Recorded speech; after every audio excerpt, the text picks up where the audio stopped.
Maligayang pagbabalik mga brad, Wilkie TV po. Ito mga brad, talagang nagre-research tayo tungkol po sa Japan Boxing Commission. Ito po ay patungkol po kay General Cuadro Alas Casimero's ban mga brad, no? For 1 year daw. So talagang nire-research natin kung totoo ba talaga, kasi nag-post si General Casimero doon sa kanyang Cuadro Alas It's My Boy vlog na doon sa post ng GMA7 na news na ano daw, nauna pa talaga yung ano daw kontra sa pag-congratulate. So nandito tayo ngayon mga brad, no, sa website ng Japan Boxing Commission. So ito po, ito naka-Japanese, no. So translate lang natin dito mga lods, no. So translate natin dito for English. So dito mga brad, what's new dito, may nakalagay dito October 16, 2024 new banned boxers, no. Ang nakalagay dito new banned boxers. So i-click natin to. Dito marami mga loads, no. So hindi natin maano kasi naka PDF file. I-copy paste natin. Kasi dito nakikita natin mayroong General Casimero, so number 27 po mga lods, note sa dated October 13, 2024. So copy paste natin to mga lods. Sana ba yun? Ba't ayaw gumana? So copy paste natin to dito sa Google Translate.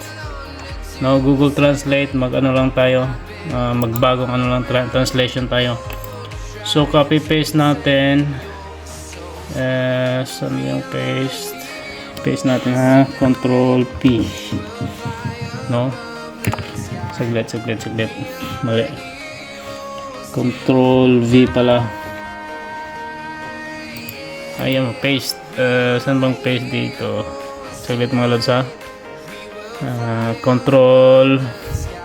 Control V. Saglit mga lods, balik tayo kasi hindi pala na-copy yun. So copy natin. Nagloko yung natin, mouse. Ito, so copy natin ulit. Ano ba to? Ito, so copy natin ulit. Okay, copy natin, punta tayo sa Google Translate, paste natin. Okay, so ito naka Japanese, detect language Japanese. So punta tayo kay General Casimero, nasa pinakababa. So General Casimero, ito i-highlight natin para makita niyo mga lods. So General Casimero, number 27, Philippines, banned for 1 year due to breach of contract due to overweight.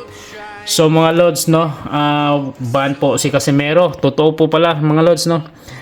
So 1 year pong hindi siya pwedeng lumaban dun sa bansang Japan. So totoo po mga lods.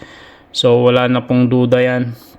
So ano lang po yun mga lods, no. Talagang sa tingin natin is dapat talaga is disiplina, no, kasi doon sa interview ni Casimero na pag title fight daw, talagang magpupursige sa sa kuha ng timbang. Pero siguro sa tingin natin, kasi professional boxing, tinatawag na professional, no, pag sinasabing professional dapat professional, no. Kung ano man yung rules, ifa-follow natin. So may rules na sa weigh-in, so dapat ipa-follow siguro. So yun lang po mga lods, no, kina-clarify lang natin at talagang nire-research natin. Maraming salamat po, Wilkie TV po.